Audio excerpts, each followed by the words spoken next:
चला जॉईन करा फास्ट सर्वांनी. 5च जण आलेत, बाकीचे कुठे आहेत?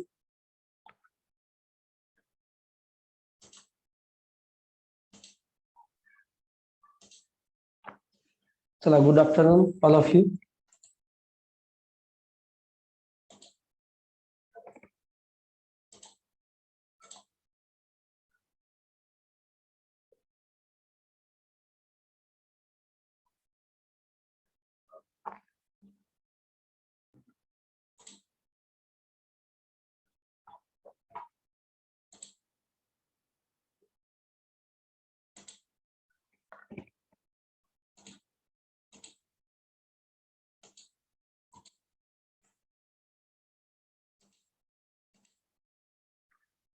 आले का सर्वजण? झाले की जॉईन?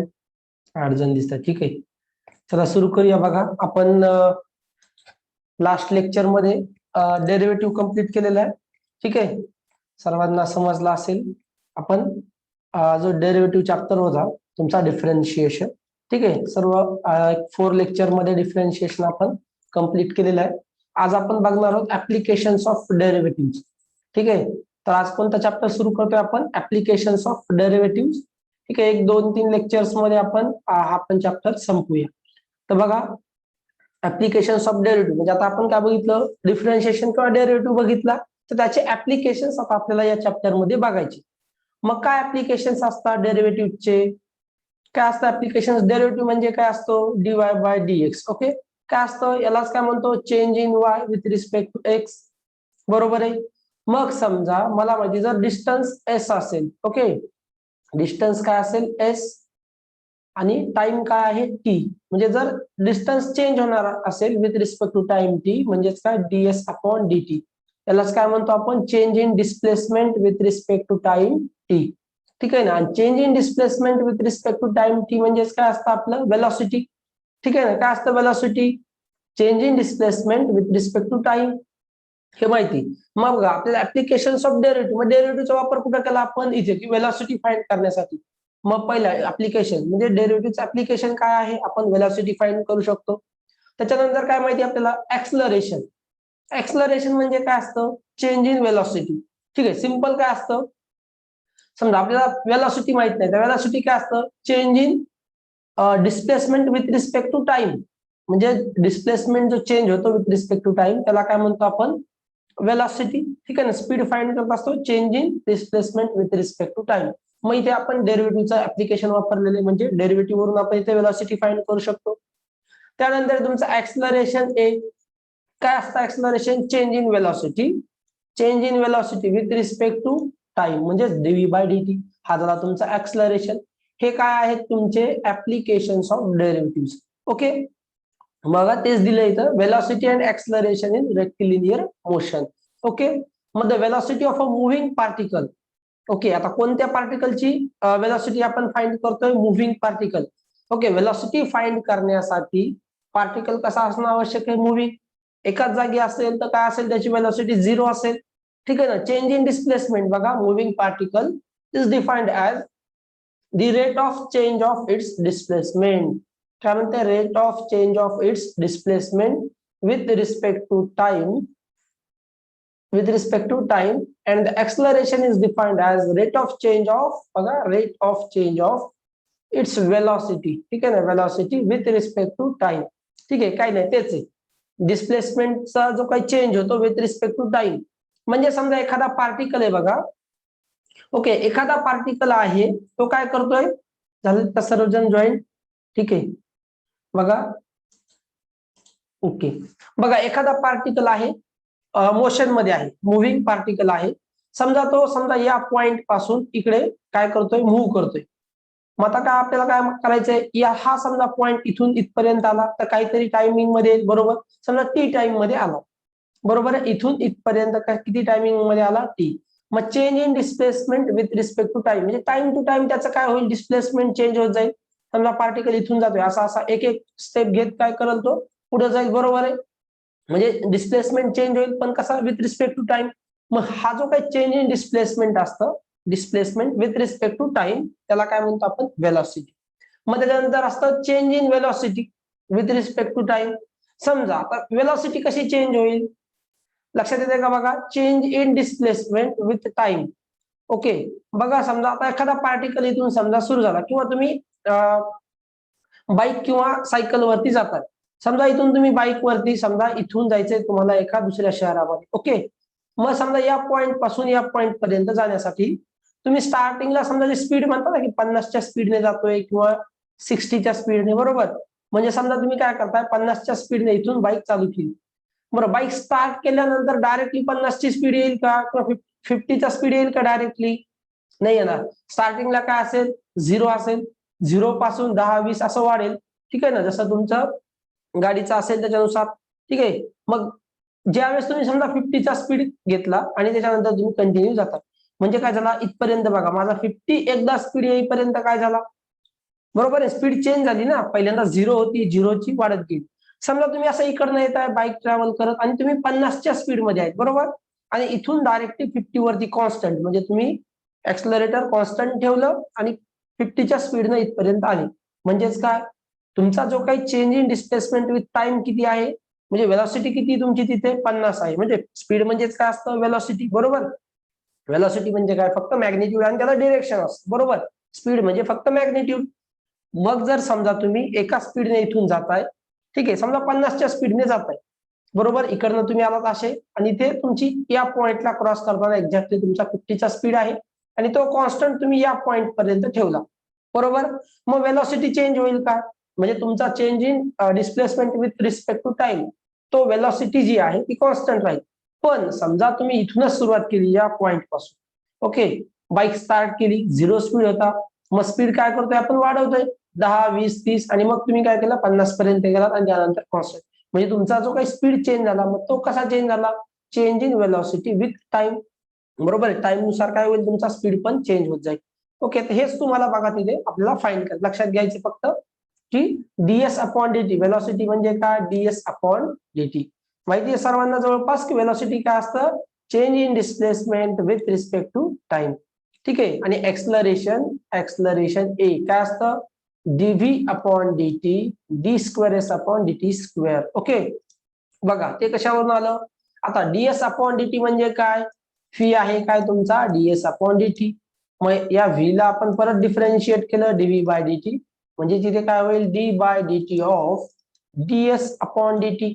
ओके, बघा डीएस अपॉन डीटी म्हणजेच हा काय होईल तुमचा D square S upon DT square, म्हणजेच काय तुमचा डीव्ही बाय डीटी. ओके, बघा हा काय तुमचं वेलॉसिटी आहे. ओके, मग हे आपल्याला ते वापरायचं, म्हणजे मग आपण इथे ऍप्लिकेशन कसं वापरलं डेरिव्हेटिव्हचं हे फाइंड करण्यासाठी, वेलॉसिटी आणि ऍक्सलरेशन. ओके, मग त्याच्यानंतर बघा derivative as the rate of change. Okay, derivative म्हणजेच काय असतो, रेट ऑफ चेंज असतो, बरोबर आहे ना. जसं आपण बघितलं काय, rate of change of displacement S with respect to time T. हे म्हणजेच काय आहे तुमचा rate of change of S with respect to time T. ठीक आहे, तर डेरिव्हेटिव्ह म्हणजे काय असतो तुमचा रेट ऑफ चेंज असतो if a variable quantity Y, ठीक आहे ना, is a some function of time T. म्हणजे एखादं फंक्शन वाय आहे ते कशाचं आहे, टाइम टीचं आहे. That is Y is equals to F of T. आपण काय घ्यायचं तिकडे, Y is equals to F of X घ्यायचं ना, फंक्शन ऑफ एक्स. इथे काय म्हटलं फक्त की वाय कशाचं फंक्शन आहे, टीचं. तर मग चेंज काय असतो, delta Y upon delta T. Okay, बघा कसा small change in time delta T. तुम्हाला मी सांगितले Y is equals to F of X ज्या वेळेस असतं एक्स मध्ये चेंज झाला त्याच्यानुसार वाय मध्ये होतो. एक्स मध्ये जर डेल्टा एक्स झाला वाय मध्ये काय असतो, डेल्टा वाय, बरोबर आहे ना. म्हणजे तुम्हाला माहिती आपण डेरिव्हेटिव्हच्या डेफिनेशन मध्येच बघितलेले. ओके, तर मग डेल्टा वाय काय झाला, चेंज इन वाय, दस ऍव्हरेज चेंज म्हणजे काय, rate of change, average rate of change काय असणार आहे, delta y by delta T. and the differential coefficient of y with respect to x, that is dy by dx. Okay, म्हणजे तो तुमचा काय आहे, dy by dx म्हणजे काय, rate of change of y with respect to x. Okay, हे आहे तुम्हाला. मग त्याच्यानंतर बघा टँजंट नॉर्मल बघायचं आपल्याला, टँजंट आणि नॉर्मल. ओके, मग टँजंट नॉर्मल आपल्याला फाइंड करायचं असतं. म्हणजे काय करायचं असतं, समजा एखादा कर्व दिलेला असेल असा आणि या कर्वच्या एखाद्या पॉइंटला एखादी टँजंट आपल्याला ड्रॉ करायची असते. ओके, मग त्या टँजंटचं इक्वेशन म्हणा किंवा मग त्याच्यानंतर नॉर्मल, टँजंट आणि नॉर्मल. नॉर्मल म्हणजे काय असतं, इथे परपेंडिक्युलर. नॉर्मल लक्षात, नॉर्मल म्हणजे इथे काय अँगल करेल, परपेंडिक्युलरचा. टँजेंट म्हणजे काय, एखाद्या पॉइंटला टच करून जाते, एका पॉइंट मधून सॉरी एखाद्या कर्वला अशी लाईन जी टच करून जाते ती टँजेंट असते, बरोबर आहे. टँजेंट. आणि नॉर्मल म्हणजे काय, जी की परपेंडिक्युलर असते. ओके, मग ती टँजेंटला पण कशी असेल, परपेंडिक्युलर. ओके, नॉर्मल म्हणजे काय, जर समजा एखादा कर्व आहे त्याला आपण काय केली, एक टँजेंट लाईन ड्रॉ केली. टँजेंट लाईन म्हणजे काय करेल, ती फक्त एकाच पॉइंट मधून कर्वला टच करून जाईल. आणि त्या टँजेंटला जी लाईन परपेंडिक्युलर असेल त्या पॉइंटला, त्याला काय म्हणतो आपण, नॉर्मल. ही काय असेल तुमची नॉर्मल, आणि ही जी काय असेल तुमची काय असणार आहे, टँजेंट. ओके, बघा हे आहे टँजेंट आणि नॉर्मल. मग तेच आपल्याला फाइंड करायचंय की स्लोप ऑफ अ टँजेंट काय असतो, स्लोप ऑफ अ नॉर्मल काय असतो. ओके, ते बघायचे. बघा मग आता समजा स्लोप ऑफ अ टँजेंट बघायचे आपल्याला. आय थिंक तिथे तुम्हाला थोडस व्यवस्थित दिसत नसेल. बरं, हे समजलंय का तुम्हाला, डिस्प्लेसमेंट आणि ऍक्सलरेशन म्हणजे काय किंवा व्हेलॉसिटी म्हणजे काय. जस्ट ते आपल्याला तिथे वापरायचे क्वेश्चन सॉल्व्ह करत असताना. जस्ट मोमेंट, याला मी काय करतो, थोडस आपण याला मोठं करून घेऊयात, जे तुम्हाला व्यवस्थित दिसेल. Just moment. ओके, आता दिसेल थोडस व्यवस्थित. Just moment. ओके, बघा आता. तर काय करायचं आपल्याला इथे, स्लोप ऑफ अ टँजेंट. बघा आता slope of a tangent find करायचा आहे. मग कसा फाइंड करणार, स्लोप ऑफ अ टँजेंट म्हणजे काय असतो. बरं, टँजेंट ही एक काय असणार आहे, स्ट्रेट लाईन असतात. सर्वात अगोदर टँजेंट पण काय असणार आहे तुमची, टँजेंट म्हणजे काय वेगळं आहे का, ती पण एक काय आहे, स्ट्रेट लाईन आहे, बरोबर. टँजेंट म्हणजे काय आहे, स्ट्रेट लाईन. बघा इथे फिगर मध्ये दिसते तुम्हाला, हा कर्व आहे तुमचा, हा जो आहे हा कर्व आहे, ही काय आहे, टँजेंट लाईन आहे. आणि हा काय आहे तुमचा, परपेंडिक्युलर आहे. ओके, म्हणजे तुमचे नॉर्मल. परपेंडिक्युलर म्हणजेच काय, नॉर्मल. मग बघा slope of a tangent, if a tangent is drawn to the curve y is equals to f of x. Okay, any curve आहे y is equals to f of x. Okay, आणि आपण काय केलंय, tangent draw केली त्या कर्वला at point p in bracket x1 y1. म्हणजे एखाद्या पॉइंटला x1 y1 काय, any point on the curve, आणि त्या ठिकाणी आपण काय केली, टँजेंट ड्रॉ केली. दिस टँजेंट मेक्स अन अँगल साय, जे काय अँगल असेल तुम्हाला सोपं जाण्यासाठी थिटा घ्या. ठीक आहे, समजा अँगल काय केलं की ते समजा थिटा अँगल करतोय. Okay, with positive X direction, then dy by dx at x1 y1. Okay, is equals to tan theta. बरं, आता हे सर्वांना माहिती आहे की एखादी जर समजा स्ट्रेट लाईन असेल, समजा आता असा एक आपण एक्स ऍक्सिस वाय ऍक्सिस घेऊया. ठीक आहे, हा जर एक्स ऍक्सिस आहे, हा काय असेल, वाय ऍक्सिस. हा एक्स ऍक्सिस, हा वाय ऍक्सिस असेल. आणि एखादी स्ट्रेट लाईन, कोणतीही स्ट्रेट लाईन जर एक्स ऍक्सिस सोबत अँगल थिटा करत असेल, तर स्लोप काय असतो या लाईनचा, सांगता येईल का. स्ट्रेट लाईन मध्ये बघितलं असेल तुम्ही की एखादी स्ट्रेट लाईन एक्स ऍक्सिस सोबत, positive direction of x axis सोबत थिटा अँगल करत असेल, तर स्लोप काय असतो, काय असतो slope, slope of a line tan theta असतो ना, माहितीये का. स्ट्रेट लाईन मध्ये बघितलंय ना, काय असतो स्लोप, टॅन थिटा असतो, लक्षात घ्या. ठीक आहे, तर तेच आपल्याला इथे बघायचं. आता टँजेंट म्हणजे काय आहे, स्ट्रेट लाईन. आणि काय दिले की काय करते ते, अँगल समजा थिटा अँगल बनवते पॉझिटिव्ह एक्स ऍक्सिसच्या, positive direction of x axis सोबत. ओके, मग काय, डीवाय बाय डीएक्स. मग डीवाय बाय डीएक्स काय असणार आहे, ऍट पॉइंट. ओके, आता आपण derivative at a point find करतोय, काय असणार आहे, त्या पॉइंटला म्हणजेच ह्या एक्स या पॉइंटच्या ठिकाणी डेरिव्हेटिव्ह काय असणार आहे, DY by dx at x1 y1. म्हणजे या पॉइंटच्या ठिकाणी जर डेरिव्हेटिव्ह फाइंड केला तर काय असणार आहे तो, टॅन ऑफ थिटा, जर अँगल थिटा असेल तर. ठीक आहे, इथे काय साय घेतलेला आहे, थिटा घ्या, सिंपल आहे. म्हणजे स्लोप ऑफ द टँजेंट. मग स्लोप ऑफ अ टँजेंट काय असणार आहे. ओके, अजून एक बघा, त्या पॉइंटला म्हणजे आपल्याला समजा डेरिव्हेटिव्ह दिलेला असेल, स्लोप काय असतो, स्लोप काय असतो, स्लोप ऑफ अ टँजेंट म्हणजे काय असतं, डेरिव्हेटिव्ह ऍट दॅट पॉइंट असतो, बरोबर आहे. हे तर माहिती सर्वांना की स्लोप ऑफ अ टँजेंट म्हणजे काय असतं, sorry, slope of any straight line किंवा स्लोप ऑफ अ लाईन जर विचारलं तर काय असतं, slope of a line, derivative at that point. किंवा डेफिनेशन ऑफ अ डेरिव्हेटिव्ह म्हणजे डेरिव्हेटिव्हचा जॉमेट्रिकल मिनिंग आपण बघितलं. काय असतो जॉमेट्रिकल मिनिंग डेरिव्हेटिव्हचा, की slope of a tangent at a point. Okay, slope of a tangent at a point म्हणजेच तुमचा derivative असतो. ओके, मग स्लोप म्हणजे काय, डेरिव्हेटिव्ह पण त्या ठिकाणचा डेरिव्हेटिव्ह. ओके, म्हणजे नुसार समजा तुम्ही डीवाय बाय डीएक्स फाइंड केला, तर डीवाय बाय डीएक्स डेरिव्हेटिव्ह सगळीकडे असेल, पण त्या पॉइंटचा डेरिव्हेटिव्ह x1 y1 या पॉइंटचा डेरिव्हेटिव्ह म्हणजे काय असणार आहे तुमचा slope of a tangent at that point, हे माहिती. मग त्या पॉइंटला तुम्ही जर डेरिव्हेटिव्ह फाइंड केला त्याला काय म्हणणार स्लोप ऑफ अ टँजंट. आणि आता तुम्हाला माहिती टॅन थिटा काय असणार आहे, त्याचा स्लोप असणार आहे. एखादी स्ट्रेट लाईन आहे जर ती पॉझिटिव्ह एक्स ऍक्सिस सोबत थिटा अँगल करत असेल तर स्लोप काय असतो टॅन थिटा असतो त्या लाईनचा. ओके, मग या लाईनचा स्लोप काय झाला टॅन थिटा. मग आपण काय यूज केला अजून दुसरा की आपल्याला माहिती डेफिनेशन ऑफ डेरिव्हेटिव्ह नुसार स्लोप म्हणजेच काय असतो derivative. Okay, derivative at that point म्हणजे dy by dx at x1 y1 is equals to tan theta. हा झाला तुमचा slope of a tangent. Tangent म्हणजे काही नाही, जस्ट एक स्ट्रेट लाईन आहे जी एका पॉइंट म्हणजे एनी पॉइंट कोणताही एक पॉइंट असेल त्या पॉइंटला टच करून जाते म्हणजे तुमच्या फंक्शनला किंवा तुमच्या कर्वला. ओके, नेक्स्ट बघा if the tangent is parallel to x axis. आता हे इम्पॉर्टंट आहे बघा. टँजंट जर समजा तुमची पॅरलल टू एक्स ऍक्सिस असेल तर काय असेल बरं. जस्ट मोमेंट आपण याला इकडे घेऊया, जस्ट तुम्हाला रफ करून देतो. बघा जर समजा तुमची टँजंट पॅरलल असेल एक्स ऍक्सिसला तर काय होईल सांगा बरं. तर अँगल किती असेल एवढं सांगा. चला, जर तुमची tangent parallel to x axis आहे तर अँगल सांगा. एनीवन सांगता येईल का काय असेल अँगल बरं. म्हणजे ती समजा आता इथे बघा, जस्ट मी तुम्हाला एक विचारतोय बघा की अशी समजा एक स्ट्रेट लाईन आहे. ओके, तर टँजंट म्हणजे काय स्ट्रेट लाईन आहे. हा समजा तुमची एक्स ऍक्सिस आहे, ही वाय ऍक्सिस आहे आणि जी टँजंट आहे ती पॅरलल टू एक्स ऍक्सिस आहे. हा एक्स ऍक्सिस पकडा, हा समजा तुमचा वाय ऍक्सिस. आणि अशी एक टँजंट आहे जी कशी आहे parallel to x axis.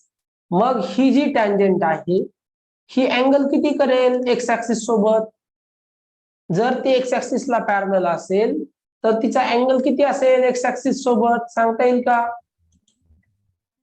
90 degree कोण आहे रे. श्रावणी, भावना, 90 डिग्री कसा असेल बरं.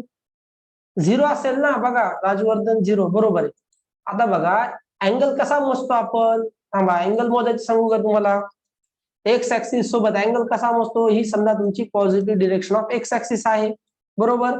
अशी जर स्ट्रेट लाईन असेल तर आपण काय करतो इथे बरोबर आहे ना तुमचा असा प्रोट्रॅक्टर असं ठेवता ना तुम्ही इथे, ठीक आहे ना, हा सेमी सर्कल. तर इथून मोजतो ना आपण असं असं मोजू जातो आणि इथे अँगल जो असेल तो मोजतो बरोबर आहे. आता बघा जर पॅरलल असेल तर दोघांमध्ये अँगल पॅरलल म्हणजेच काय यालाच इथे ठेवू शकतो बरोबर आहे. त्या दोघांमध्ये अँगल काय आहे पॅरलल म्हणजे अँगल काय अँगल होतोय का नाही. अँगल काय असणार आहे झिरो असणार आहे. लक्षात घ्या 90 कधी असतो ज्या वेळेस ते एकमेकाला परपेंडिक्युलर असतात. ओके, जर परपेंडिक्युलर असेल एक्स ऍक्सिसला तर काय असतो 90 डिग्री अँगल असतो. ओके, बघा आता टँजंट जर पॅरलल टू एक्स ऍक्सिस असेल तर अँगल किती होणार आहे झिरो म्हणजेच तुमचा. ओके, स्लोप काय असेल मग अशा वेळी झिरो असेल टॅन झिरो. नेक्स्ट आहे बघा आता इथे tangent is perpendicular to x axis. आता बरोबर आहे परपेंडिक्युलर असेल तर अँगल काय असणार आहे तुमचा π/2 म्हणजेच किती 90 डिग्री असेल. ओके, परपेंडिक्युलर असल्यानंतर म्हणजेच त्याच्या स्लोप काढता येईल का आपल्याला. स्लोप काय असेल परपेंडिक्युलर असल्यानंतर इन्फिनिटी असेल. ठीक आहे ना, टॅन 90 हा इन्फिनिटी असतो.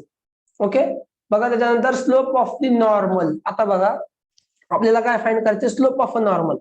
आत्ताच आपण काय बघितलं स्लोप ऑफ अ टँजंट बघितलं. काय असतं slope of a tangent DY by DX tan theta असतो बरोबर आहे. स्लोप ऑफ अ टँजंट बघितला काय असतो DY by DX tan theta असतो. आणि नॉर्मल मी आता तुम्हाला काय सांगितलं इथे बघा या फिगर मध्ये हा जो आहे तुमचा टँजंट आहे बरोबर. ही लाईन म्हणजे तुमची टँजंट आहे आणि ही काय लाईन आहे नॉर्मल. ओके, मग आता बघा नॉर्मल जी असते ती टँजंट लाईनला परपेंडिक्युलर असते. नॉर्मल काय असते टँजंट लाईनला परपेंडिक्युलर. मग मला सांगा जर टॅन थिटा किंवा डीवाय बाय डीएक्स ओके हा जर स्लोप असेल ओके किंवा याला आपण वाय डॅश म्हणू. हा जर स्लोप असेल टँजंटचा तर नॉर्मलचा स्लोप काय असेल सांगता येईल का. नॉर्मलचा स्लोप काय असेल एनीवन. बरं दोन लाईन एकमेकाला परपेंडिक्युलर असतील तर काय असणार आहे स्लोप त्याचा. एकाचा स्लोप जर समजा एम आहे तर परपेंडिक्युलर लाईनचा स्लोप काय असतो. स्ट्रेट लाईन मध्ये शिकला असेल बघा आठवतोय का.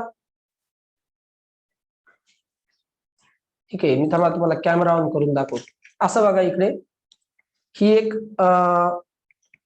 जस्ट मुवमेंट आपल्या याच्यामुळे दिसत नाहीये व्हर्च्युअल बॅकग्राऊंड मुळे. बघा एखादी स्ट्रेट लाईन आहे, ही दुसरी स्ट्रेट लाईन बरोबर एकमेकाला कशा आहेत परपेंडिक्युलर आहेत.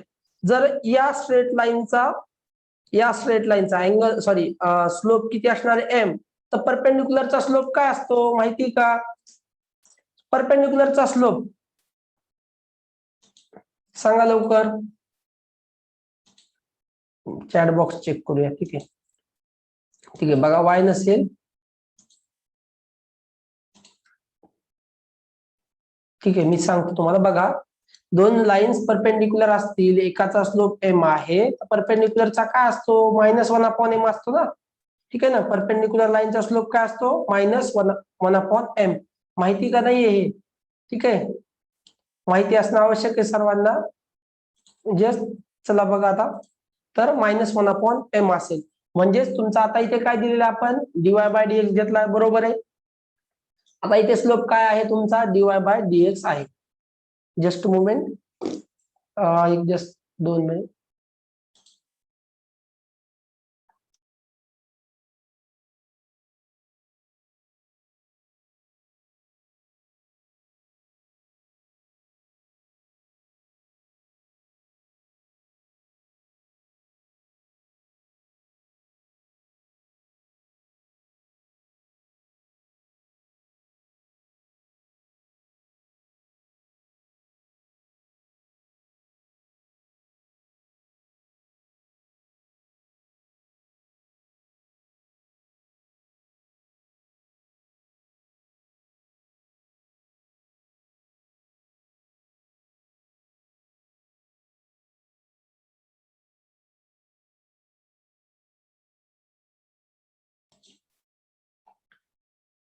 ओके बघा आता. ठीक आहे, आता इथे काय आपला स्लोप आहे dy/dx. ओके, म्हणजे समजा तुम्हाला टँजेंटचा स्लोप माहित असेल, त्याच्यावरून तुम्ही कशाचा स्लोप फाइंड करू शकता नॉर्मलचा. मग बघा तेच इथे दिले, जस्ट तुम्हाला काही ते बघायची गरज नाही. बघा डायरेक्टली काय लिहिणार आता माझ्याकडे dy/dx कशाचा स्लोप आहे, फक्त इथे काय दिले बघा (x1 y1) म्हणजे त्या पॉइंटला. ओके, ते लक्षात घ्यायचे की derivative at that point. Okay, म्हणजे समजा तुमच्याकडे हा dy/dx स्लोप आहे टँजेंटचा, तर नॉर्मलचा स्लोप तर कसा असणार नॉर्मलचा स्लोप -1/dy/dx. ठीक आहे ना, नॉर्मलचा स्लोप काय असणार डायरेक्टली -1/dy/dx किंवा -dx/dy. याला असं लिहू शकतो ना -dx/dy. ओके, म्हणजे जर तुम्हाला टँजेंटचा स्लोप माहित असेल तर तुम्ही नॉर्मलचा फाइंड करू शकता, किंवा नॉर्मलचा माहित असेल तर आपण टँजेंटचा स्लोप फाइंड करू शकतो. ओके, नेक्स्ट बघा काय दिलं, if the normal is parallel to x axis. तेच नॉर्मल जर एक्स ऍक्सिसला पॅरलल असेल तर स्लोप काय असणार आहे 0 असेल. ठीक आहे ना, बघा जर एक्स ऍक्सिसला नॉर्मल पॅरलल असेल तर त्याचा स्लोप काय असणार नॉर्मलचा 0 असणार. परपेंडिक्युलर असेल तर इन्फिनिटी असणार. ओके, बघा तेच दिले, if the normal is perpendicular to x axis और parallel to y axis. Normal आहे एक्स ऍक्सिसला आणि वाय ऍक्सिसला कशी आहे पॅरलल आहे. बघा और पॅरलल टू वाय ऍक्सिस दिले. ठीक आहे, एक्स ऍक्सिसला नॉर्मल म्हणजे अशी स्ट्रेट असेल बरोबर, म्हणजे ही जी स्ट्रेट लाईन आहे ही द्या सोडून. ठीक आहे ना, ही जी स्ट्रेट लाईन आहे आता इथे तुमच्या समोर दिसते. ओके, ही स्ट्रेट लाईन कशी आहे, हा समजा तुमचा वाय ऍक्सिस आहे, ही एक्स ऍक्सिस. तर ही वाय ऍक्सिसला कशी असणार आहे ही स्ट्रेट लाईन पॅरलल आहे, आणि एक्स ऍक्सिसला कशी आहे परपेंडिक्युलर. ओके, मग स्लोप काय असणार आहे त्याचा 0 दिलाय बघा -dy/dx. बरं, परपेंडिक्युलर असल्यानंतर पण 0 येतोय का बरं? तुम्ही म्हणता नॉर्मल कशी आहे परपेंडिक्युलर टू एक्स ऍक्सिस आहे, पण स्लोप कशा वाय कशा म्हणजे तुमचा टँजेंट कसा असणार आहे पॅरलल टू एक्स ऍक्सिस असणार आहे, म्हणजे टँजेंटचा स्लोप काय असणार आहे 0. टँजेंटचा जर स्लोप 0 असेल तर मग -dy/dx नुसार केलं तर काय होईल आपल्याला 0 स्लोप भेटेल. Okay, perpendicular to x axis असेल तरी त्याचा काय स्लोप भेटला आपल्याला 0. तेच बघा नेक्स्ट आपण equation of tangent and normal.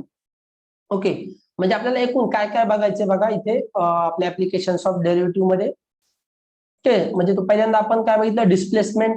Okay, म्हणजे वेलॉसिटी. त्याच्यानंतर तुमचे slope of a tangent normal, म्हणजे टँजेंट नॉर्मल चे जर स्लोप माहित असतील, किंवा टँजेंट आणि नॉर्मलचा स्लोप म्हणजे काय असतो ऍक्च्युअल मध्ये. स्लोप म्हणजे काय असतो डेरिव्हेटिव्ह. ओके, मग इथे ऍप्लिकेशन काय वापरलं तर स्लोप फाइंड करण्यासाठी आपण टँजंट अँड नॉर्मलचा यूज, म्हणजे टँजंट आणि नॉर्मलचा स्लोप फाइंड करण्यासाठी काय वापरलं आपण इथे डेरिव्हेटिव्ह वापरला, म्हणजे ऍप्लिकेशन्स ऑफ डेरिव्हेटिव्हचा यूज केलाय. लक्षात येतंय का इथे कसा यूज केला ते आपण ऍप्लिकेशन्स ऑफ डेरिव्हेटिव्हचा. ओके, नेक्स्ट बघा आता इक्वेशन दिलेत, equation of a tangent and normal. Okay, बरं आता बघा equation of a tangent and normal आपल्याला फाइंड करायचे. ओके, आता इथे दिसत नसेल त्याला जाऊ द्या, जस्ट मी त्याला एक साईडला करतो, इथे तुम्हाला सांगून देतो. ओके, बघा आता मला काय करायचं, इक्वेशन ऑफ अ टँजंट समजा फाइंड करायचं. ओके, बरं equation of a tangent find करत असताना तुम्हाला काय दिलेलं असेल, असा एखादा कर असेल. ओके, इथून एक अशी टँजंट जाते बरोबर, म्हणजे हा पॉइंट माहित असणार तुम्हाला, काय असणार x1 y1, हा झाला तुमचा पॉइंट. पहिली गोष्ट म्हणजे तुमच्याकडे काय काय गिवन असेल, x1 y1 हा पॉइंट असेल.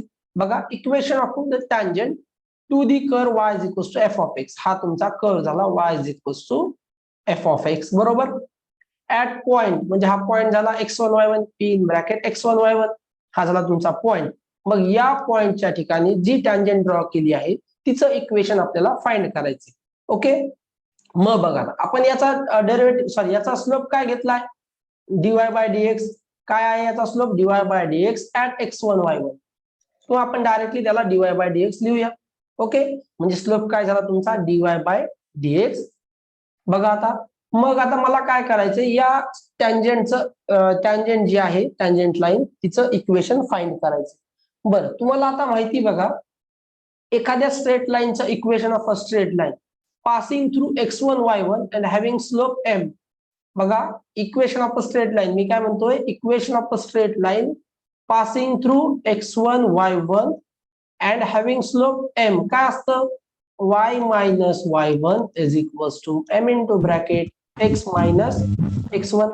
ठीक आहे, हा काय असतो तुमचा equation of a straight line passing through x1 y1 and having slope m. Okay, हे सर्वांना माहिती. मग इथे बघा m च्या जागी आपला स्लोप काय आहे, dy बाय dx आहे, पॉइंट x1 y1 आहे, म्हणजेच इक्वेशन काय असेल y मायनस y1. बघा इक्वेशन कसं असेल आता इथे y मायनस y1, कशाचं इक्वेशन आहे, टँजंटचं. m म्हणजेच काय dy by dx. Okay, at x1 y1 हे लिहिलं नाही तरी चालेल, फक्त लक्षात ठेवायचं की ते काय आहे स्लोप, आणि इंटू काय x मायनस x1, म्हणजेच हे झालं तुमचं बघा y minus y1 is equals to dy by dx at x1 y1 is equals into x minus x1, equation of a tangent. बरं आता हे झालं equation of a tangent. Equation of a normal काय असेल, जस्ट इथे काय केलंय बघा, स्लोप चेंज केलाय, पॉइंट तर तोच राहणार आहे बरोबर आहे, म्हणजे काय होईल स्लोप चेंज होईल. स्लोप काय असणार आहे, -1 अपॉन dy बाय dx. हा dy बाय dx कशाचा स्लोप आहे, टँजंटचा आहे. तर नॉर्मलचा काय असेल, नॉर्मल ही जी लाईन असते ती कशी असते, टँजंट लाईनला परपेंडिक्युलर असते बरोबर. आणि तुम्हाला माहिती दोन लाईन्स एकमेकाला परपेंडिक्युलर असतील तर त्यांच्या स्लोपचं मल्टिप्लिकेशन -1 असते, किंवा एखादा स्लोप m असेल तर दुसऱ्याचा काय असतो -1 अपॉन m. ठीक आहे, म्हणजेच -1 अपॉन dy बाय dx. हे झालं तुमचं equation of the normal. Okay, next बघा angle of intersection of two curves. काय करायचं आपल्याला, angle of intersection of two curves, म्हणजे दोन कर्व्स दिलेले आहेत तुम्हाला. ठीक आहे, त्याच्यात समजा एखाद्या कर्व मध्ये इंटरसेक्शन झालं, तर मग हे इंटरसेक्शन अँगल ऑफ इंटरसेक्शन. ठीक आहे ना, तर अँगल किती करतील दोघांना इंटरसेक्ट केल्यानंतर. ओके, तर ते आपल्याला बघायचं असेल. ठीक आहे, angle of intersection of two curves is defined to be the angle between the tangents to the two curves. आता बघा काय करायचं, समजा आता हे कर्व आहे, तर या दोघांमधला आपल्याला अँगल फाइंड करायचा. म्हणजे काय करायचे, मला डायरेक्ट आता फाइंड करता येईल का, नाही फाइंड करतात, मला काय करावं लागेल बघा, angle between the tangents to the two curves. म्हणजे मग काय करायचं, त्या दोन्ही कर्व्स मधील टँजंट आपण ड्रॉ करणार दोन्ही कर्व्सला. मग त्या ज्या काही कर्व्स असतील, दोन टँजंट असतील, त्या दोन टँजंट मधला अँगल म्हणजेच काय असेल त्याचा पॉइंट ऑफ इंटरसेक्शन. ठीक आहे ना, to curves at their point of intersection, म्हणजे हा समजा जो पॉइंट ऑफ इंटरसेक्शन आहे बरोबर, तर या कर्वला मी कशी टँजंट ड्रॉ करेल, ही अशी असेल बरोबर, आणि इथे जो असेल या पॉइंटला अशी टँजंट ड्रॉ करेल बरोबर. इथे बघा दिसेल तुम्हाला, जस्ट मोमेंट. ओके, बघा समजा अशी एक टँजंट इथे ड्रॉ करणार. आता कोणत्या कर्वला झाली ती, या कर्वला. ओके, असा समजा तुमचा हे कर्व आहे, हा कर्व साठी ही टँजंट झाली, आणि या ब्लॅक कर्व साठी ब्लॅक टँजंट बरोबर, आणि पॉइंट कसा असेल, हा इथे पॉइंट असेल बरोबर आहे. मग बघा angle of intersection of two curves is defined to be the angle between the tangents. Okay, मग दोन angle of intersection of two curves म्हणजेच काय, angle between the two tangents to the two curves at their point of intersection. म्हणजे त्या point of इंटरसेक्शनला प्रत्येक कर्ला म्हणजे दोन्ही कर्ला काय करायच्या, टँजेंट ड्रॉ करायच्या आणि त्या टँजेंट मधील जो अँगल असेल तो म्हणजेच काय झाला, angle of intersection of two curves. Okay, मग बघा, thus the angle between the tangents of the two curves is y is equals to f of x1 and y is equals to f of x2. दोन curve just नाव दिलेले given by, म्हणजे समजा तुमचा एक curve आहे y is equals to f of x1 आणि दुसरा curve आहे y is equals to f of x2. ठीक आहे, जस्ट नाव दिलेले त्यांना. तर मग बघा आता काय केले यांनी, बघा टॅन थिटा काय दिलाय, टॅन ऑफ फाय दिलाय, तर थिटा घ्या. ठीक आहे, जो काय अँगल असेल टॅन फाय म्हणजे काय, आता याला काय म्हणतो मी, टॅन ऑफ थिटा. म्हणजे थिटा काय असेल तुमचा, इथे अँगल असेल, अँगल ऑफ इंटरसेक्शन. ठीक आहे ना, अँगल ऑफ इंटरसेक्शन असेल तो. ठीक आहे ना, थिटा काय असणार तुमचा, अँगल ऑफ इंटरसेक्शन. फक्त तो आपण कसा फाइंड केला, टॅन थिटाच्या फॉर्म मध्ये. ओके, तर टॅन थिटाची व्हॅल्यू मला भेटली तर मी थिटा फाइंड करू शकतो टॅन इनवर्स घेऊन. ओके, मग बघा काय आहे, DY by dx at x1 y1 minus DY by dx at, बघा हा 1x1 y1, दुसरा काय 2x1 y1. म्हणजे काय, फर्स्ट कर्व आणि हा काय असेल सेकंड कर्वचा डेरिव्हेटिव्ह. लक्षात येते का, बघा याला आपण काय नाव देऊयात, समजा y1.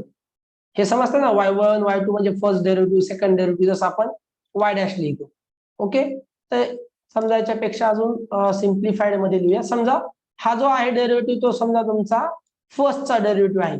ओके, म्हणजेच काय, समजा आपण पॉईंट गेलाय, इथे काय घेतले बघा 1x1 y1, म्हणजे पॉईंट तर तुमचा सेमच राहणार आहे बरोबर, म्हणजे फर्स्ट कर्वचा डेरिव्हेटिव्ह. ओके, समजा इथे आपण काय करूयात, y1 चा डॅश, y1 म्हणजे काय, आता इथे फर्स्ट कर्व त्याचा डेरिव्हेटिव्ह. ओके, फर्स्ट कर्वचा डेरिव्हेटिव्ह मायनस सेकंड कर्वचा डेरिव्हेटिव्ह, डीवाय बाय डीएक्स म्हणजे डेरिव्हेटिव्ह असतो. ओके, थोडं व्यवस्थित लिहूया, जे तुम्हाला थोडस आडवं दिसत असेल इथे. बघा आता टॅन थिटा, जस्ट लक्षात घ्या की टॅन थिटा म्हणजे काय. ओके, टॅन थिटा म्हणजे आपण काय फाइंड करतोय, अँगल ऑफ इंटरसेक्शन, की अँगल किती आहे, थिटा आहे दोघांमधला बरोबर, पण तो आपण टॅनच्या मध्ये याच्यात टॅन मध्ये फाइंड करतोय बरोबर. डायरेक्टली आपल्याला तो फाइंड नाही करता येणार. मग काय, पहिला कर्व म्हणजे y1, त्याचा डॅश म्हणजे काय, पहिल्या कर्वचा slope at that point x1 y1 minus, बघा दुसऱ्या कर्वचा slope at point x1 y1. Point तर सेम असणार आहे बरोबर, कारण एकाच पॉइंटला आपण म्हणजे जो पॉइंट ऑफ इंटरसेक्शन असेल तिथे टँजेंट ड्रॉ करणार आहे. नेक्स्ट आहे बघा, डिनॉमिनेटर मध्ये 1 plus DY by dx at, म्हणजेच y1 चा डॅश बघा इंटू, इथे मल्टिप्लिकेशन आहे, इंटू y2 चा डॅश. ओके, म्हणजेच काय, y1 minus y2 upon 1 plus y1 y2. Okay, या फॉर्मॅट मध्ये आहे. y1 डॅश म्हणजेच काय तुमचा, ठीक आहे, हे लक्षात घ्या, फक्त हे जस्ट आपण म्हणजे एक सिम्बलच्या फॉर्म मध्ये लिहिलंय तुम्हाला लक्षात ठेवण्यासाठी. बघा कसं लक्षात ठेवणार, angle of intersection between two curves is given by tan theta is equals to per tan phi is equals to derivative at x1 y1, derivative of first curve at x1 y1 minus derivative of second curve at x1 y1 upon 1 plus derivative at x1 y1 of first curve into derivative of second curve at x1 y1. किंवा x1 y1 सोडून द्या, direct लक्षात काय ठेवणार, derivative of first curve minus derivative of second curve upon 1 plus derivative of first curve into derivative of second curve. Point तर तुमचा तो सेमच राहणार आहे, ते तुम्हाला माहिती. ओके, हा झाला तुमचा काय फाइंड केला आपण, ते अँगल ऑफ इंटरसेक्शन. ओके, मध्ये दिले orthogonal curves if the angle of intersection of two curves is right angle. Okay, म्हणजे समजा त्यांचा angle of intersection right angle आहे, म्हणजेच काय 90 डिग्री असेल, then two curves are said to be intersect orthogonally. ठीक आहे ना, म्हणजे जर समजा तुम्हाला सांगितलं की दोन कर्व्स ऑर्थोगोनल आहेत, याचा अर्थ काय, त्या दोघांमधला अँगल ऑफ इंटरसेक्शन किती आहे, 90 डिग्री आहे. ओके, लक्षात ठेवा, जसंच मी सांगितलं तुम्हाला की दोन कर्व्स कशा आहेत, ऑर्थोगोनल आहेत, याचा अर्थ त्यांच्या मधला अँगल किती असला पाहिजे, 90 डिग्री असला पाहिजे. ठीक आहे, म्हणजे बघा त्या दोघांचा स्लोपची मल्टिप्लिकेशन किती आलं पाहिजे, -1. हे तुम्हाला माहिती, दोन स्ट्रेट लाईन जर परपेंडिक्युलर असतील त्यांच्या स्लोपचं मल्टिप्लिकेशन किती येतं -1. ओके, आता हे लक्षात आलंय का इथपर्यंत सर्वांना? Okay, running out of time, थोडासा टायमिंग आपला कमी राहिलाय. बरं चला आता सांगा, इथे तुमच्या लक्षात आलंय का याच्यात सर्व काही समजलं असेल तर आता सांगा लवकर. बघा, एक आहेत आपल्याकडे 4 मिनिट अजून. लक्षात आलंय का? ऍप्लिकेशन्स ऑफ डेरिव्हेटिव्ह म्हणजे काय? जे डेरिव्हेटिव्ह शिकला आहे त्याचं ऍप्लिकेशन्स कसे वापरायचे. मग आपण कशासाठी वापरलं? व्हेलॉसिटी फाइंड करण्यासाठी वापरलं, ऍक्सलरेशन फाइंड करण्यासाठी वापरलं, बरोबर. त्याच्यानंतर काय? टँजंट नॉर्मल, म्हणजे जर मला टँजंट एखादी माहिती असेल, म्हणजे मी जर एखाद्या कर्वला टँजंट ड्रॉ केली, बरोबर, तर त्याचा स्लोप फाइंड करता यावा मला, बरोबर. मग स्लोप म्हणजेच काय असतो? डेरिव्हेटिव्ह. म्हणजे मग मी स्लोप फाइंड करण्यासाठी इथे कशाचा वापर करतोय? डेरिव्हेटिव्हचा वापर करतोय, म्हणजे डेरिव्हेटिव्हचं ऍप्लिकेशन झालं. परत मी नॉर्मल साठी पण वापरलं, नॉर्मलचा स्लोप फाइंड करण्यासाठी पण मी काय कशाचा वापर केला? टँजंटच्या डेरिव्हेटिव्हचा. ओके, तेच मग त्याच्यात मग नंतर स्लोप, त्याचे पॉइंट्स जस्ट आपण स्लोप वगैरे, मग पण इथे ऍप्लिकेशन महत्वाचं. ओके, त्याच्यानंतर मग इक्वेशन ऑफ अ टँजंट आणि नॉर्मल, तिथे पण कशाचा वापर केला आपण? डेरिव्हेटिव्हचा वापर करून मग equation of a tangent find करू शकतो, equation of a normal find करू शकतो, त्याचे स्लोप्स फाइंड करू शकतो, बरोबर. म्हणजे स्लोप वरून आपण त्याचे इक्वेशन्स फाइंड करणार त्या पॉइंटला. त्याच्यानंतर angle of intersection of two curves, म्हणजे दोन कर्व्स दिलेले आहेत मला आणि त्याच्यातलं काय करायचं? अँगल ऑफ इंटरसेक्शन फाइंड करायचा आहे. तर मग मी काय करेल? दोन्ही कर्वला काय करेल? त्या पॉइंटला जिथे ते अँगल म्हणजे इंटरसेक्ट करतात दोन कर्व्स, त्या पॉइंटला मी काय करेल? टँजंट ड्रॉ करेल, बरोबर. म्हणजेच मला काय भेटेल? त्या दोन टँजंट मधला जो अँगल असेल तो अँगल ऑफ इंटरसेक्शन असेल. ओके, विचारा एनिथिंग, चॅट मध्ये विचारताय का? समजलं असं? ओके, काही शंका असेल तर विचारा. बघा, म्हणजे तुम्हाला ऍप्लिकेशन्स मध्ये मोस्टली काय शिकायचे? Velocity, acceleration. क्वेश्चन कशाचे असतील? Acceleration, velocity, tangent, normal. Okay, त्याचे स्लोप्स, त्याचा इक्वेशन, अशा टाईपचे राहतील. ओके, त्याच्यानंतर अजूनही काही पॉइंट्स आहेत, मोनोटॉनिक फंक्शन वगैरे, आणि अजून तुम्हाला आपलं हे राहिलं मीन व्हॅल्यू थेरम्स खाली असेल. ओके, मीन व्हॅल्यू थेरम्स राहिलेत वाटतं, मग लेंथ ऑफ टँजंट वगैरे. ठीक आहे, आपण आता एंड होत आली मीटिंग, नेक्स्ट घेऊयात. ओके, रोल्स थेरम वगैरे बाकी आहे, आणि मोनोटॉनिक फंक्शन वगैरे आपण आता हे झाल्याच्या नंतर घेऊ. ठीक आहे, तर लेंथ म्हणजे काय नाही, जस्ट ती कशी लेंथ फाइंड करायची ते आपण बघूया. आणि रोल्स थेरम आणि लॉग्रॅन्जेस मीन व्हॅल्यू थेरम, हे जे मीन व्हॅल्यू थेरम्स आहेत ते पण आपण बघूया. ठीक आहे, इथपर्यंत समजलंय का सर्वांना व्यवस्थित? म्हणजे कशा कशा ऍप्लिकेशन्स आपण वापरलेले. तर आता आपली मीटिंग एंड होईल जस्ट 1 मिनिटामध्ये, 1-1.5 मिनिटामध्ये.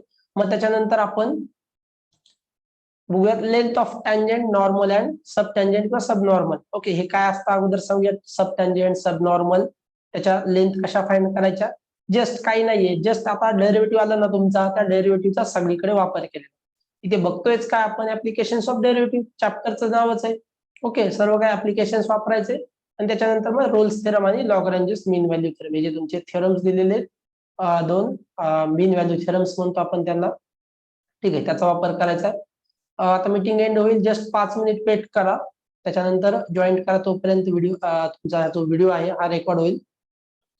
ओके, चला, समजलं म्हणताय सर्व. भावना, राजवर्धन, ओके, ठीक आहे, रामचंद्र, ठीक आहे. चला, एक 5 मिनिट वेट करा, आपण मीटिंग एंड करूया, त्याच्यानंतर जॉईन करा.